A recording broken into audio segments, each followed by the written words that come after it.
We talked a lot about, at the end, the difference between Ezekiel Elliott and Melvin Gordon. And look, holdouts are always about leverage. And from the beginning, Melvin Gordon really didn't have any, and Ezekiel Elliott had it all. The Cowboys without Ezekiel Elliott, what they do and him running the football is so germane to their success. And the Chargers, their entire time during Melvin Gordon's home has been, hey, we love you, man, but we're okay with Austin Eckler and Justin Jackson, and we're quarterback driven and we're wide receiver driven, and hey, we'd love to have you in, but in the end, we got to go with who we have. I mean, you could tell right away who had the leverage and who doesn't. I mean, Melvin Gordon could wind up, he says, I'm not going to sign till the season begins. I could see that happening because it doesn't seem like the Chargers are going to go crazy at the end and blink like the Cowboys will to get Ezekiel Elliott in. The Chargers, like the Cowboys, both have really good teams. They both are going into the season with a legitimate shot to say we can represent our conference in the Super Bowl if we get the right breaks. Are you willing to chance that by having one of your better players hold out? And the Chargers say, oh, we got Justin Jackson and Austin Eckler that they've done they actually did a pretty good job last year when Melvin Gordon was injured. But are you willing to risk that? And it looks like they may be. Ezekiel Elliott is the offense. Zeke is the offense. He's a straw that stirs a drink, so to speak, for the Cowboys. They start the season off similar to with him and Smith, and they go 0-2. Mm-hmm. They're going to panic. And so when Jerry Jones says take a team-friendly deal, I'll take a team-friendly deal after I've taken a me-friendly deal. But you don't take team-friendly deals on your first big contract. You don't do it. And if you would like me to take a team-friendly deal, sign me for pretty much what Le'Veon has and guarantee my entire contract. And I'll take a team-friendly deal because I know I'm going to see every dollar of that. You can't feel sorry for billionaire owners when they're arguing about $1 million here and there per year per player. When you're out of the NFL like I am, do you think they care that you've taken a team-friendly deal? No, they do not. And so hope it works out for both. The Cowboys need Zeke, I believe, more than the Chargers need Melvin Gordon, just off the history of what happened. But if Melvin Gordon, don't miss a game. Don't lose money trying to get money. That's what I believe in. And so don't miss a game. Show up for that first game and do what you got to do. Jason Smith, TJ Houshmandzadeh in for Dan and the Danettes. This is a very old issue because anybody, no matter what you've done for a living, when you go in for a raise or something else, whatever you do, they can say, we love you, we love you, we love you. All right, well, I've been doing X, Y, and Z, and I feel like I deserve a raise. And Ezekiel Elliott can clearly say, I have way outperformed my rookie contract. But then when you go in and your boss who loves you will say, hey, there's no money. Look, there's no money. We lost money on this, or we're doing, and there's no money. And there's always money. There's always money. And this is not a contract year for me at Fox Sports Radio. Everything is all good. But there's always money. And the way that Jerry Jones is trying to not paint himself as the victim, but it's, look at this problem. I have these three talented guys, and oh my goodness, and Dak could be one of the next great quarterbacks in the NFL, and look how good Zeke is, Amari Cooper. Oh, what am I going to do? Hey, how do I got to keep all these guys together? It's like the sympathy that he's looking for. I'm like, I don't feel bad for him. You have star players you have to sign. This is not, you have a bunch of injuries and boy, this is tough, or you have a bunch of underperforming guys. No, these are three really good players that, you have to, I don't feel bad for you for that. I get where he's coming from. You don't get to his position in life and business by just giving everybody what they want as far as business decision when it comes to that aspect of it. But then you have to also understand when you have a team that's on a cusp like they have, they're young, they all can play. You just have to make it work, Jerry Jones. And he knows that. He's trying to put public pressure on him and hope it's really Zeke and hope he caves. Dak Prescott, he's going to get more money than people believe he deserves. And when you look at what Pro Football Focus put up, he's basically a middle of he's an average quarterback. I think he was number 16 on there. And if they've offered to give him what is reportedly true, top 5, that puts him at $30 million a year. They'll say he's overpaid, but you want to underpay Zeke. And so it won't become a problem, but they better tread lightly because it could become a problem. Zeke's that offense. And you can say, Dak played well when Amari Cooper got traded, which he did. But Zeke is still that offense. And so you don't want a guy to feel like he got eaten up in negotiations because he'll always be bitter. You won't get his all. He'll maybe sign a contract, but he'll always be bitter about that. So you want him feeling like he got a fair shake at this, like his slice of the pie was a nice size slice, and he didn't kind of get run over in negotiations. So it's kind of like, who's going to blink first, not between Jerry Jones and Ezekiel Elliott, but who's going to sign first between Zeke and Dak? Because if Dak gets $34 million, let's say, because I can see, hey, his people say, listen, Dak is better than Kirk Cousins, right? Well, yeah, okay, this is what he signed for. We need a little bit more than that. And say he winds up coming in $34 million.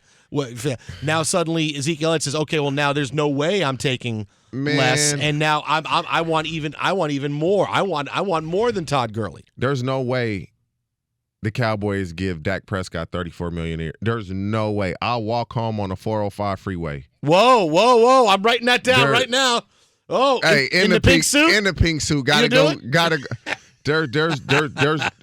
There's no way they go that high. It's almost you do that. You're saying Dak Prescott can literally win games. He can Aaron Rodgers us. He can Patrick Mahomes us and just single-handedly take over games and be the guy.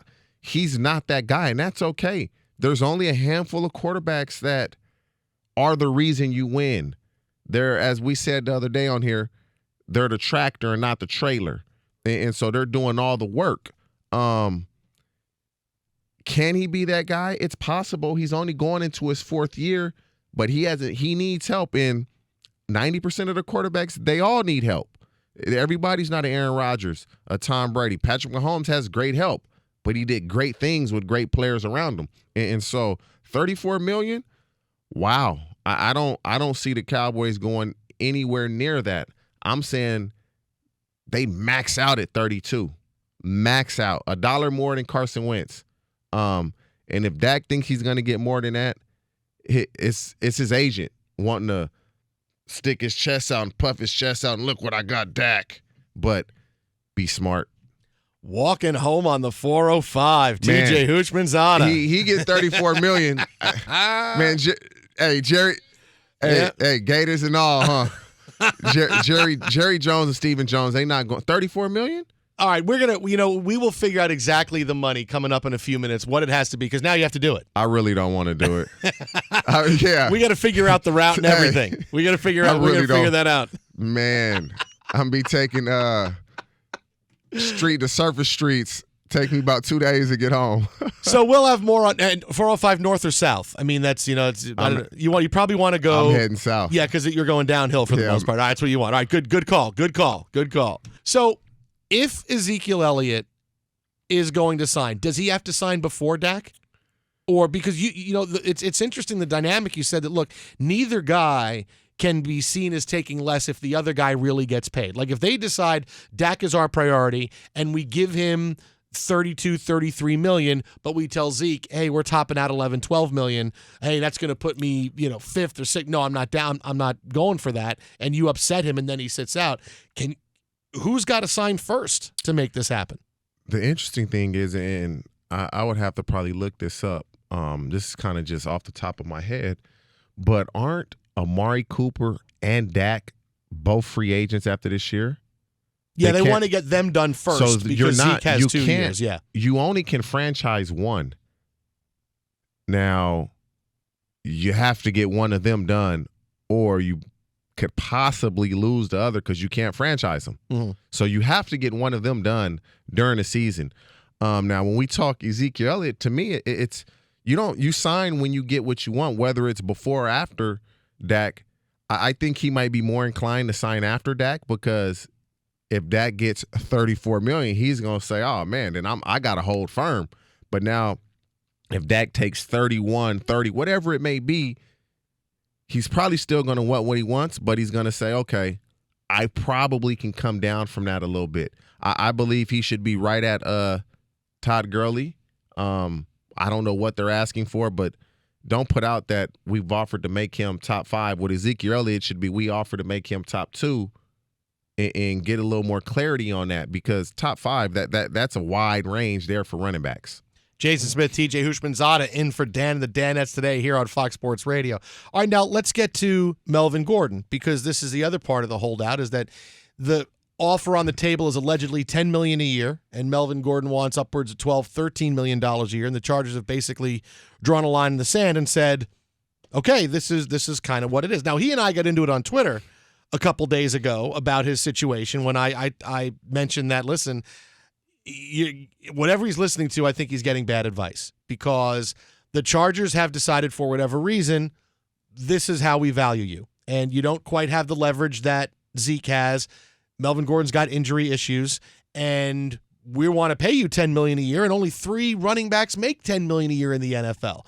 And is Melvin Gordon a top 3, top 4 running back? Now, he's on the lower end of the top 10 guys. There's players ahead of him who are on rookie deals, but that I would rather have ahead of him. So if you're getting $10 million a year, and yeah, granted the market gets reset, even if you're talking guaranteed money, I'd have to think that for the next couple of years for his contract, Melvin Gordon, if he gets $10 million a year, he's going to see all of that money, at least for the next year. Now, if you want to get, here's 5 and 6 years and you get to balloon money at the end, he's never going to see. But for the next 2 years, I think he's going to get that.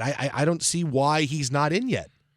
It's more so, number one, lower end of the top 10, I can't agree with that. I really can't. Now, you look at the list of running backs that you would take over Melvin Gordon, and it's Ezekiel Elliott, Todd Gurley, Le'Veon Bell. Okay, after that, I'll go. Okay. After that, everything is subjective, and now everybody will take Saquon Barkley, but it's just been 1 year. Let's pump the brakes. Let him put some years together. Let's get some consistency. They'll say, "Oh, we'll take Todd Gurley." We'll take Saquon Barkley. We'll take Christian McCaffrey. Let's get some consistency here. Let's put some years together now, back-to-back years of playing well. That's all subjective. But he for sure worse is the 6th best running back in the league. And that's if you put Saquon and Christian McCaffrey ahead of him. Well, yeah, I got to put in the guys who are that good, because they're going to be the ones that eventually are going to set the market when they come up. I would take Zeke, Barkley, Gurley, McCaffrey, Kamara, Bell, and probably Mixon, who really broke through last year. Because Melvin Gordon, look, Todd Gurley got hurt, and that was a tough thing for running backs. I get that was tough, because teams now go, whoa, okay, now do we really want to dole out that kind of money to a running back, because it's a very highly trafficked position when it comes to injuries.